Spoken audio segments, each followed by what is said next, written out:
Hello everyone, this is Andres Restart, and today we are talking about how Nintendo has just hinted at some big upcoming announcements and more. So basically, the president of Nintendo, Shuntaro Furukawa, has taken part in an interview conducted by the Kyoto Shimbun.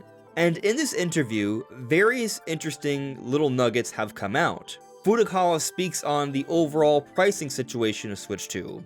Furukawa speaks on the overall sales situation of Switch 2, which there have been some interesting talking points going around as of late, but also, yes, I do feel pretty strongly that there are multiple hints here about upcoming Nintendo projects regarding game announcements for Switch 2 and future movie and potentially anime projects. So there are some very interesting things to get into today. So this article will be linked in the description below, however it is behind a paywall, so Nintendo Patents Watch has summarized some of the key points here, and I'll be going over some of them. Both pages, as usual with my cited sources, will be linked in the description below. So first point we'll go over here. Switch 2 supply has stabilized globally, except Japan needing a bit more time to meet demand. And I actually find this to be very interesting, because it seems to be supporting some conjecture I've had regarding the recent reports for Switch 2's holiday sales. So if you missed what happened, basically the game business reported on Switch 2 sales being weaker than Switch 1 sales for its first holiday season. So in the months of November and December, in a few different major markets like various places in Europe or the United States, Switch 2 for its first November and December was down 30 to 35% in comparison to Switch 1's first November and December back in 2017.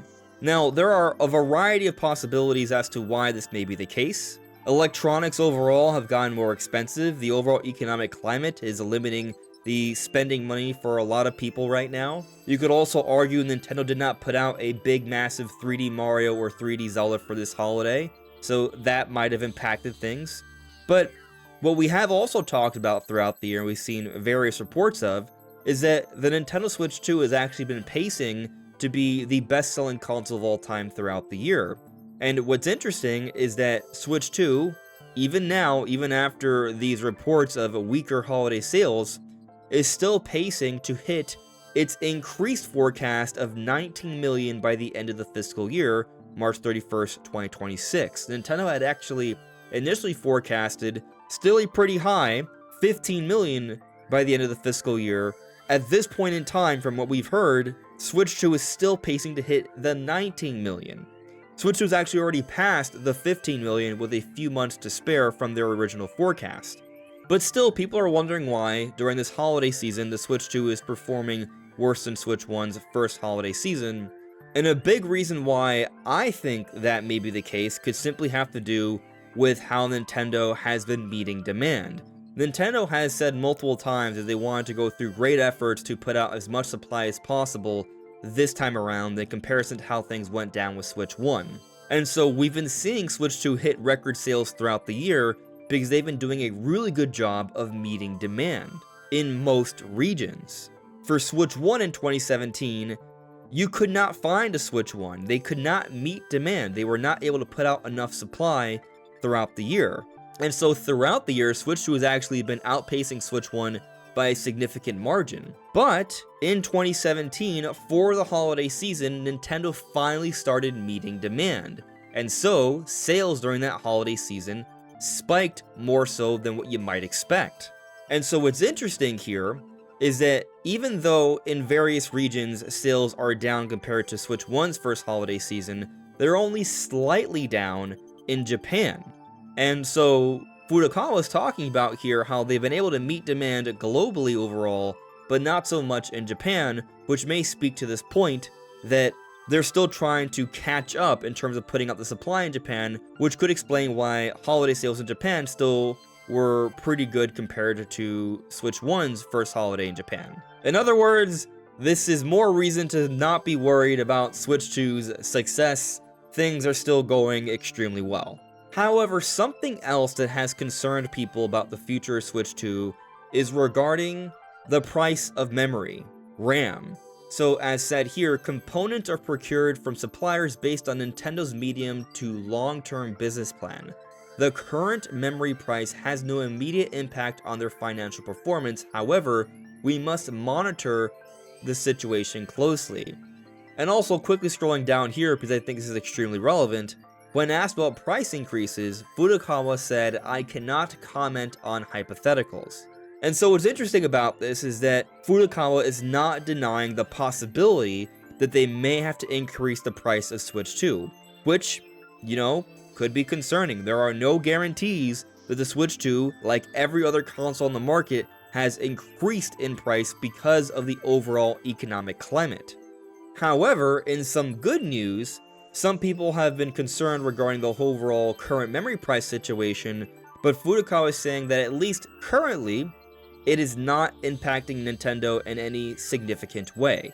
So at least for the time being, we can have an optimism that the price won't go up in the immediate future, but you never know, so something to keep in mind. But this is where things, I would say, start to get more interesting, at least in terms of wanting more games. When asked about offerings for 2026 and beyond, Furukawa said, "We are developing popular series titles that many fans are waiting for, but also completely new software." Now, some of you may chalk this up to PR talk, but he cannot lie. He has to tell the truth, and we've looked at Furukawa statements in the past, and they have led us to understanding certain things about how Nintendo will operate, and that includes game announcements. Like how in the past, Furukawa has hinted at some big existing Nintendo Switch 1 software getting big DLC, and we did eventually get the Booster Course Pass announced for Mario Kart 8 Deluxe. Or we consider more recent comments on what Furukawa said about the future of Nintendo, and that did give us strong hints about what Switch 2 would be. And so I really don't doubt that there's actual true meaning in these comments here. And considering everything else we've been speculating, what we've heard in various videos we've talked about recently, I almost feel like I can kinda read between the lines here. When he talks about developing popular series titles that many fans are waiting for, there are a few big things that come to mind. 3D Mario. 3D Mario, for every 3D gaming console from Nintendo, has always been made available, if not by that first holiday season, that second holiday season. This has never not been the case. And we've already gone through various discussions why it's still very likely that the Odyssey team was split up. There are many key members that were not working on Bonanza, and it's been 8 years since Odyssey. There's been plenty of time to develop multiple projects, and since we know there are other members working elsewhere, it's pretty obvious that 3D Mario is in development. Or we also consider what's going on with Zelda. Sure, Tears of the Kingdom came out in 2023, the next open-air Zelda is likely years away, but also Nintendo's in a situation where they still need to get out something significant Zelda. We've talked about the likelihood of there being a remake, and there's actually a lot of signs pointing towards that. We've covered this in various videos. People have been waiting for an Ocarina of Time remake. Nintendo's even done things to support this, such as the recently announced Ocarina of Time Lego set. And so people are waiting for the next 3D Mario. People are waiting for that next big Zelda title. And I think with Furukawa's comments here, it does allude to that. Or perhaps another game that I think very likely is going to get announced soon is Luigi's Mansion 4. Luigi's Mansion 3 was one of the best successes on Switch 1. The game has sold over 14 million copies. It's a huge release. There's a lot of fans for the Luigi's Mansion series. Next Level Games is actually overdue in putting out a game. This feels like another one that we've been waiting for that Furukawa could be alluding to here. However, he also says, but also completely new software. Now, Nintendo does put out some new software, but oftentimes it's nothing that's going to become a huge thing. Like a Dragon Drive, completely new software, but that's not a big deal release. I actually am suspecting that there is a big deal release right around the corner. We've been talking about how Monolith Soft could be gearing up to make an announcement soon. There are rumors to support this, perhaps literally the next Nintendo Direct, which may be less than a month away from now, or about a month away from now, sometime in February. And in here, they may make their next announcement, and I don't think it's a Xenoblade game, which they are responsible for. As we've also talked about a lot recently, They've had their recruitment pages up for years. There have been various LinkedIn profile listings all suggesting that they've hired a lot of talent building up for this new project, a new IP of some sort that deals with the fantasy medieval genre that has action elements. And a lot of the art did seem very Zelda related, so maybe somehow it's a new IP, but also kind of like a Zelda side series, which could be cool, but also it might not be something Zelda at all. Point is, this project they've been working on for a very long time. There's a lot of evidence to support that it is indeed in the works, and I mean, there's even the codename leaks of it being called Project Legacy. Many of the other codenames from this same source Midori have been confirmed already. There's little reason to doubt this one won't also be true, and so it strongly suggests that Monolith Soft is indeed working on a new IP, something that could be fairly ambitious and exciting, developed for the Nintendo Switch 2. Project Legacy has a really good chance to be one of the biggest completely new IPs or new software we've seen from Nintendo in a very long time. And so there is an indication here that some of these titles we've been waiting for, or this completely new software, are things that could be announced this year. Of course, some of that will likely happen afterwards, but some of it also feels like it's gonna happen this year. And yet, there's more to this. It's also here said that Furukawa wants to build excitement leading up to the new Super Mario movie. More info regarding the Zelda film will be released gradually. So they start talking about the movie stuff here, but it's not just about the movie stuff, it's about the cross-promotion, which we've also documented many times on this channel. He wants to build excitement leading up to the new Super Mario movie. This is shortly after talking about putting out titles, popular series titles that many fans have been waiting for. Many fans have been waiting for the next 3D Mario. It's been over 8 years. One way to build excitement for the next Super Mario movie is maybe by perhaps announcing the next 3D Mario game that may very much tie into the movie in some way. I'm not saying we're literally going to get a Super Mario Galaxy 3, but I do believe that the next 3D Mario will have elements from the Galaxy games and movie.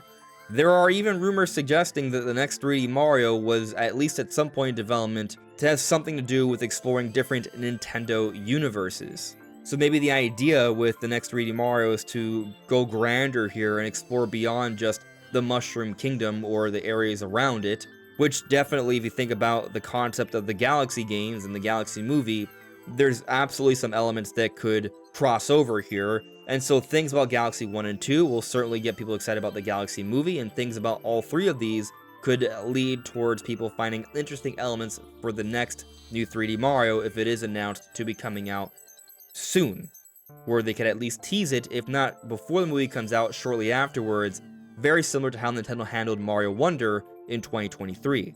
Now, if you've gone this far into the video, let me simply point out that I have this goal to reach 60,000 subscribers, so if you find yourself enjoying my videos and you haven't subscribed already, I would very much appreciate it.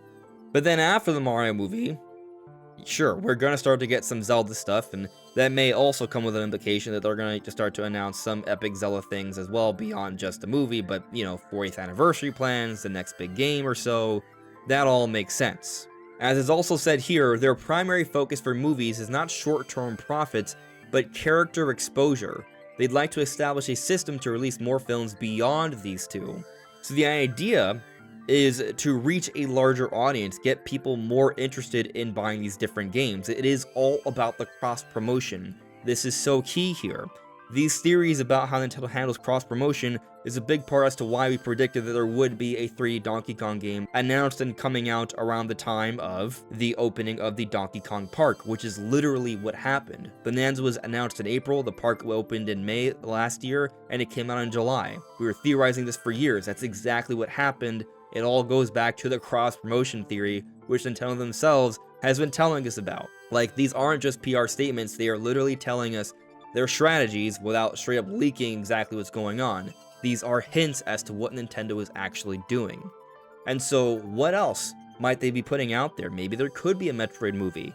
We seem that Nintendo has put in some significant investment towards the Metroid series.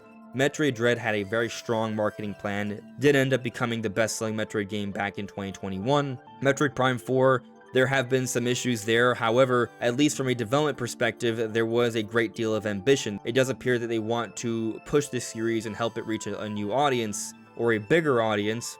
getting out a Metroid movie would certainly help with that as well. And I'm sure Nintendo could go beyond just Metroid. I'm sure there's other possibilities. Star Fox, for example, Kid Icarus, there's a lot of potential there, although some of these might be more fitting in the anime department, and Furukawa did speak on that as well. When asked about anime streaming, Furukawa said that it'd be challenging to reach that point, but followed with an investor-friendly hedge. If we can create works uniquely Nintendo, it'd be good in the future. So from what I read of this, it doesn't sound like there are any current anime projects in the works for Nintendo series, but it's not being ruled out. It's acknowledged that there could be some different Nintendo series that might fit really well within that framework. One Nintendo IP that I think makes a lot of sense to become an anime series is the Famicom Detective Club series. You may not have even heard of this series, or perhaps you haven't played them, because it's really niche. It's not one of Nintendo's bigger series out there, which actually is more reason to perhaps push the series so it can appeal to a larger audience. The series is already very anime coded. They could absolutely put out a short, like 10 to 13 episode anime single season that's in the mystery genre, which there are a few popular mystery animes out there. It could do really well, and it could bolster the overall brand for the Famicom Detective Club series, leading to significantly stronger sales when we do eventually get the next entry. So there's potentialities like that. But anyway, this appears to have been a very interesting interview from the president of Nintendo. What do you make of it all? Let me know in the comments below. This is Andres Restart. Thank you so much for listening and watching, and I will see you all really soon. Take care. Bye.